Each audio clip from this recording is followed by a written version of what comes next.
भारत माता की जय दोस्तों। वैसे अगर सच कहूं तो हम लोग एक आजाद भारत में आजादी की तरह जी रहे हैं, लेकिन ये सिर्फ कहने मात्र का एक शब्द है। वैसे हम लोग आज भी एक गुलाम की तरह बन के जी रहे हैं। आज की ये वीडियो नहीं है, बल्कि हल्ला बोल और तख्ता पलट वाली बात होनी ही चाहिए। देश की हर युवा को अब जागृत होना होगा, नहीं तो ये बात हर युवा तक पहुंच गई है। और भारत की अभी ऐसी स्थिति हो गई कि इतिहास गवाह है कि भारत के राजा राजगद्दी पर राज कर रहे हैं और यहाँ की प्रजा भूखे मर रहे हैं, आत्महत्या करने के लिए मजबूर हैं। इसके जिम्मेदार कौन होंगे? माननीय प्रधानमंत्री नरेंद्र मोदी जी, आप तो हमेशा मन की बातें करते हैं और बखूबी देश की जनता आपकी मन की बातें को सुनते भी हैं। और मैंने सुना है कि आपने अपने मन की बातों में हमेशा एक बात तो कहते हैं कि देश की युवा देश का भविष्य है, रीढ़ की हड्डी है।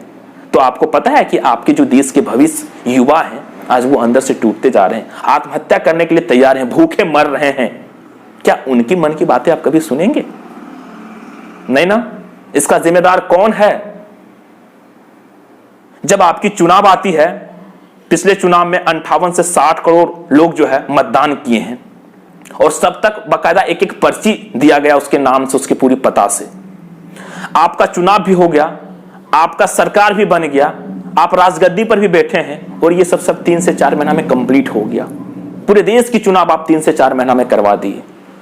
लेकिन 4 लाख 5 लाख या 1 करोड़ 2 करोड़ युवा की एग्जाम आप क्यों नहीं करवा पाते हैं? उस टाइम आपकी एसएससी, रेलवे, आईबीपीएस जितने भी संस्था हैं, ये संस्था कहती है मेरे पास लोग नहीं है, मैं कैसे इसकी एग्जाम लूं? क्या यही बराबरी की भावना है? आप सत्ता पक्ष में हैं, आपकी बात हो, मन की बातें तो आप देश के युवा तक पहुंचा देते हैं, लेकिन देश के युवा की मन की बातें हैं आप उसे सुनने के लिए भी तैयार नहीं होती हैं। क्या एक आजाद भारत में यही आजादी की तरह हम लोग जी रहे हैं? इसका जिम्मेदारी और इसका जवाब आपको देना ही पड़ेगा। आपको पता है कि 2014 चुनाव से पहले आपने कहा था कि मैं जो है 2 से 3 करोड़ युवाओं को रोजगार दूंगा।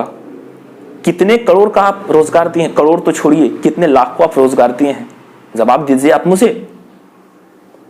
वो बात छोड़िए, जब आपकी 5 साल की सरकार हो गई, जब आप 2019 में लोकसभा की चुनाव लड़ रहे थे, उस टाइम आपने वादे भी किए और साथ में रेलवे, एसएससी का जो है आपने वैकेंसी निकाल दी। आपको पता है 2.5 करोड़ युवा रेलवे में फॉर्म डाला है और उन 2.5 करोड़ युवा ने 500 रुपया करके बाकायदा आपको फॉर्म फी भी दिया है।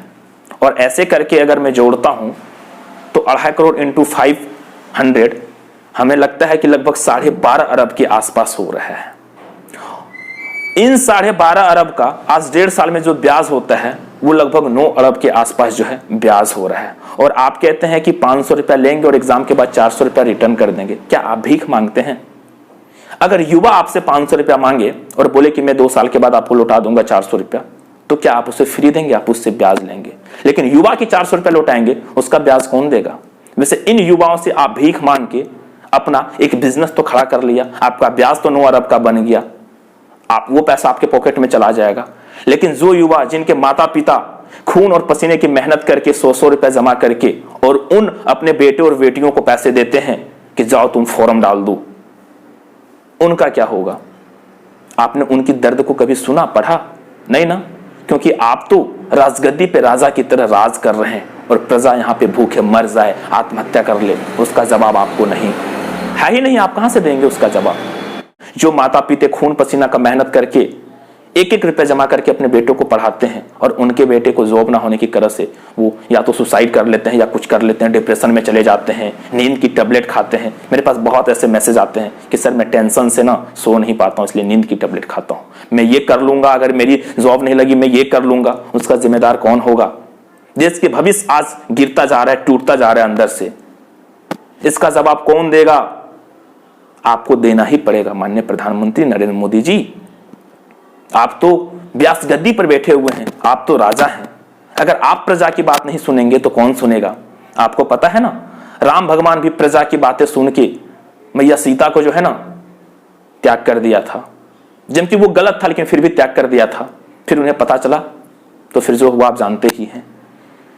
तो जब आप राजा हैं तो क्या प्रजा के लिए आप नहीं कर सकते? उनकी हक की बातें नहीं कर सकते हैं? क्या उनको रोजगार आप नहीं दे सकते हैं? अभी इन कोरोना महामारी का एक ऐसा विडंबना आपने बना दिया है, एक ऐसा लोगों के अंदर डर बन गया है कि लोग घर से नहीं निकल रहे हैं। जितने भी प्राइवेट में लोग काम कर रहे थे सबको काम से बाहर कर दिया गया है। घर में कमाने के लिए कोई नहीं है, और सब घर में बैठ के खाने के लिए सब है। पैसा कहां से आएगा, खाएगा कहां से, कौन देगा उसे खाने का खर्च, ये बताइए ना। वो भूखे मरेगा नहीं तो क्या करेगा। इसलिए हर एक युवा के हर एक घर में एक तो सरकारी सर्विस का जॉब होना ही चाहिए, ताकि कम से कम ना वो महल और बिल्डिंग बना पाए, कम से कम अपना पेट तो भर पाए ऐसी महामारी की स्थिति में। और इसीलिए युवा बाहर में जाके मेहनत कर रहे हैं, लेकिन आपने करने कहां दिया है। आपको पता है कि जो देश के युवा हैं वो अपने शहर में या प्रदेश में जाके कोटा, जयपुर, दिल्ली, मुंबई, कहां कहां जाके वो अपनी जो है कंपटीशन की तैयारी कर रहे हैं। और आज जो है 6 महीना 7 महीना में उससे रूम रेंट हो गया 30,000, 40,000, 50,000, 60,000 तक रूम रेंट हो गया। मेरे पास बहुत कमेंट इंस्टा पर मैसेजेस आ रहा है, इतने इतने सारे पैसे हो गए। उनका रूम रेंट कौन देगा। जो युवा होली की छुट्टी में घर आए थे वो इन कोरोना महामारी के बाद अपने जो है अपने हॉस्टल पर नहीं जा पाए जहां वो रहते थे रूम लेके। सारा नोट्स उनका वहीं पर है, सारा डॉक्यूमेंट उनका वहीं पर है। 5 से 7,000 का सामान है। अगर उन्हें सामान लेना होगा तो उनके लिए उन्हें 30,000, 40,000 जो रूम रेंट है वो बियर करना होगा। तो उन 30-40,000 उनके पास नहीं है, जिसके कारण वो सामान लाने के लिए नहीं जा रहे। उनका नोट्स आज वहीं पर रह गया है, उनकी डॉक्यूमेंट वहीं पर रह गई है, उसका भविष्य खराब हो रहा है। उसका जिम्मेदार कौन लेगा। आप तो हमेशा मन की बातें करते हैं, लेकिन कभी भी युवा की मन की बातें को भी आप सुना कीजिए। कुछ ऐसा भी प्रोग्राम रखिए जिसमें युवा अपनी मन की बातें को रख सके। लेकिन ऐसा नहीं होता है ना। आप अपने दिल की भड़ास जो आप जो है एक लिखित में जो अपना आप बायोडाटा तैयार करते हैं, जो आपका एक्सपर्ट आपको बताता है, आप आके अपनी मन की बातें कर देते हैं। लेकिन युवा कोई लिख के नहीं बोलता है, दिमाग से नहीं बोलता है, दिल से उसकी आवाज निकलती है। इसलिए युवा की बात को तो आपको सुनना ही पड़ेगा।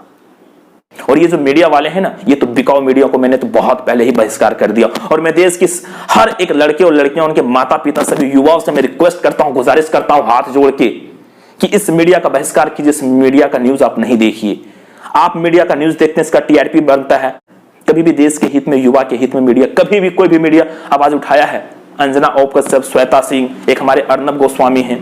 हालांकि अर्नब गोस्वामी को मैं बहुत रिस्पेक्ट करता हूं, लेकिन फिर भी मैं देख रहा हूं कि वो भी अपने देश के युवाओं के पक्ष में अपनी बात को नहीं रख रहे हैं। आज युवा जो आत्महत्या करने के लिए मजबूर है, और मजबूर ही नहीं, बहुत सारे युवा जो हैं और लड़कियां जो है वो आत्महत्या कर चुकी। उसके जिम्मेदार कौन होगी। आज सुशांत सिंह राजपूत केस को लेकर आप इतने जो है पल पल की मीडिया दिखा रहे हैं, सीबीआई जांच आज कर रहे हैं, 1 घंटा में ये होगा, 1 घंटा का न्यूज आप दिखा रहे हैं। लेकिन वैसे वैसे युवा जो मर रहे हैं वो तो हालांकि सुशांत सिंह राजपूत के साथ में मेरा भी भावना जुड़ा हुआ है, ठीक है, बहुत गलत हुआ है, लेकिन वो तो बेचारा मर के चला गया है। लेकिन जो देश के युवा लिख के पोस्ट में डाल रहा है कि अगर मेरे साथ ये नहीं हुआ तो मैं मर जाऊंगा, और वो मर रहा है कह के, उसका जिम्मेदार कौन है। उनके माता पिता, जिनके जो है एक जवान बेटा, जिसके माता पिता जो है पेट काट के अपने बेटे को पढ़ा रहे हैं, और आज जॉब ना होने की वजह से, ठीक है, अपनी तैयारी में जितने पैसे खर्चा हो सके कर्ज लेके वो जो है पढ़ाई कर रहे थे। आज उनकी पूरी स्थिति जो है, उनकी इनकम ठप हो गई है और वो मरने के लिए आतुर है और सुसाइड कर भी लिए। उनके माता पिता क्या करेंगे, वो कहां रहेंगे, वो किसको देख के रहेंगे। क्या आपको इसी उम्मीद के साथ वोट दिया गया।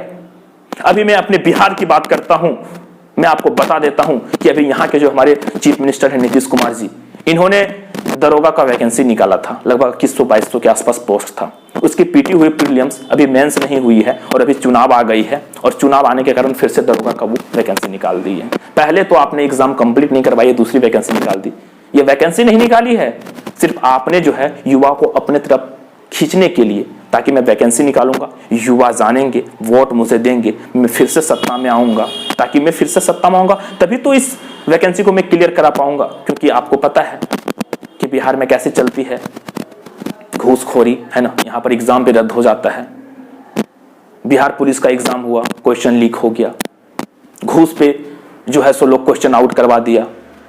ये सिर्फ बिहार की कंडीशन नहीं है मेरे सर, क्योंकि हर राज्य में युवा है, और ये युवा की बात है, देश की बात है, देश हित की बात है, देश के मुद्दे है। इसलिए सभी राज्य को उठ के एक साथ आना ही पड़ेगा। और साथ में मैं केंद्र से कहता हूं कि आपको पता है, आपके बेटे 17 साल 18 साल के जो होते हैं ना, उन्हें तो देश के बारे में कुछ पता भी नहीं होता है। बड़े बड़े सोफे पे सोते हैं, बड़े बड़े जिम में जाके ट्रेडिंग करते हैं, उन्हें तो बाहर में टहलने का मौका भी नहीं मिलता है।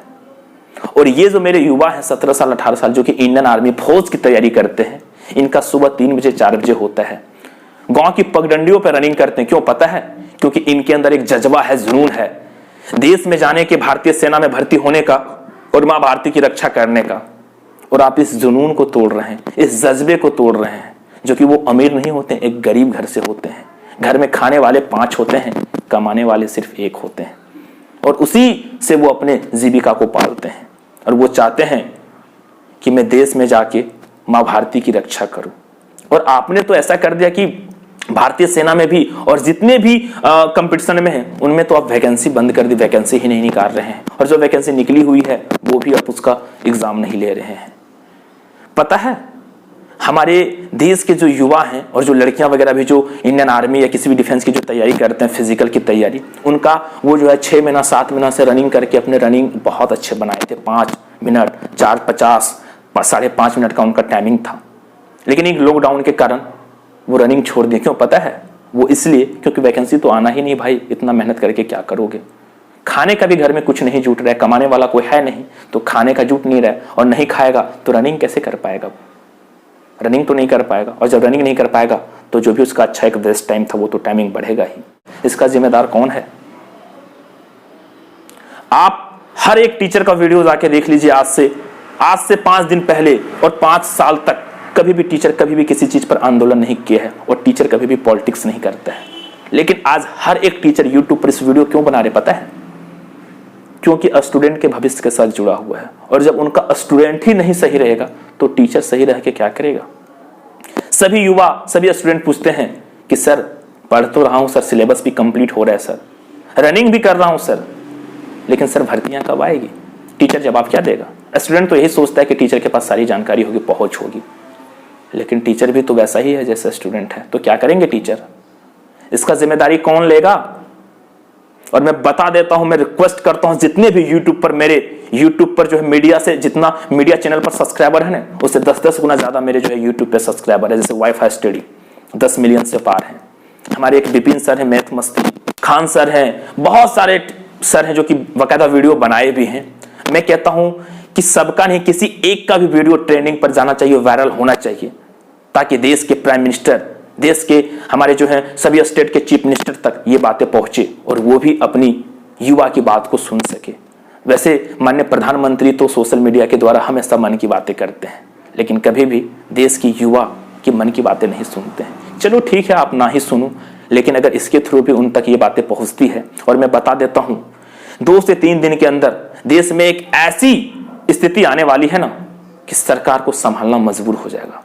क्योंकि ये कोई कमजोर इंसान नहीं, देश को चलाने वाला, देश का भविष्य जो एक शिक्षित है, पढ़ा लिखा युवा है, टीचर है, वो आंदोलन पर उतर रहा है। और जब दिल्ली की सड़कों पर देश की सभी युवा और टीचर उतर जाएगा ना, तो वहां पे भीड़ को कंट्रोल करने के लिए आपके पास जगह नहीं होंगे और सुविधा नहीं होंगे।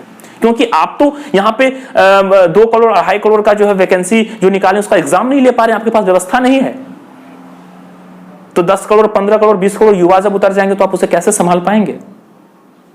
इतिहास गवाह होगा, मैं कह रहा हूं ना कि इतिहास गवाह होगा। 2020 में ऐसी स्थिति आई है कि इतिहास गवाह होगा। इसलिए सभी से मेरा हाथ जोड़ के रिक्वेस्ट है कि प्लीज इस वीडियो को ज्यादा से ज्यादा लाइक करें, शेयर करें, ठीक है। चैनल सब्सक्राइब करें या ना करें कोई बात नहीं, वीडियो को शेयर ज्यादा करें ताकि लोगों तक पहुंचे। और देश की जनता, देश के युवा जब तक एक मत नहीं होंगे तब तक देश की जो सरकारें हैं वो नहीं सुनेगी भाई, क्योंकि उनका पॉकेट भर रहा है ना। आपको उनसे क्या मतलब है? फिर 5 साल के बाद चुनाव आएगी, लंबे लंबे वादे करेंगे, घर घर तक जाएंगे, हाथ जोड़ेंगे, और आप तो नादान हैं, आप तो चुनाव दे ही देंगे, जीत जाएंगे, फिर जीतेंगे, व्यास गद्दी पर अपना बैठेंगे। पैसा जो भी देश की जनता की होगी, मजदूर की होगी, वो अपने पॉकेट में भर लेंगे, झोली में भर के निकल जाएंगे। 5 साल के बाद कुछ पैसा उड़ा देंगे, फिर चुनाव जीत जाएंगे। उनका क्या है? उनका तो ये चलता रहेगा। लेकिन देश की युवा को ना सोचना पड़ेगा कि भाई आपकी उम्र निकल जाएगी तो फिर आपको जॉब कौन देगा। और इस लॉकडाउन के कारण कितने युवा का भविष्य खराब हुआ है, जिसकी उम्र निकल गई है, उसका तो समझो जिंदगी ही खत्म हो गया है, और फिर से वो एग्जाम देके अपनी उम्र को कम भी नहीं कर सकता है, उनका तो भविष्य खराब हो गया। तो ये भविष्य खराब कौन किया? आपने तो मेहनत किया, आपके माता पिता आपको पैसा दिए, आपने स्टडी किया, ठीक है, अपनी सुख सुविधा को छोड़ के आपने एक रूम में कैदी की तरफ बंद होकर आपने पढ़ाई किया। आपकी क्या गलती है? गलती तो उस सरकार की है जिसकी वजह से आपकी भविष्य खराब हुई है। तो अब जागो। अगर अब नहीं जागोगे ना तो जिंदगी में हमेशा समझ जाओ कि सोए रह जाओगे। इसलिए अब जागो, टाइम है। और देश के सभी युवा ठीक है। जितने भी मेरे लड़के लड़कियां, प्यारे भाइयों एवं बहनों, साथ में मेरे जितने भी टीचर हैं, जितने भी लोग एजुकेशन लाइन से जुड़े हुए हैं, जो भी देश में सुधार चाहते हैं, प्लीज वो इस चीज को करें। बस बहुत आगे नहीं बोलूंगा, गुस्सा तो आता ही है, लेकिन हाथ जोड़ के निवेदन है कि किसी ना किसी एक की वीडियो ट्रेंडिंग आप जरूर कीजिए, ताकि ये बात देश की हमारे राजा तक पहुंच पाए, क्योंकि वो राजा है ना, उन तक तो बातें पहुंचानी पड़ेगी, क्योंकि उनकी बातें आती है तो खुद ब खुद पहुंच जाती है, लेकिन हम लोगों की बात तो पहुंचानी पड़ेगी, ठीक है। तो क्या कीजिएगा, पहुंचाइए जैसे हैं। फिर मिलते हैं नेक्स्ट वीडियो में, तब तक के लिए जय हिंद, जय भारत, वंदे मातरम।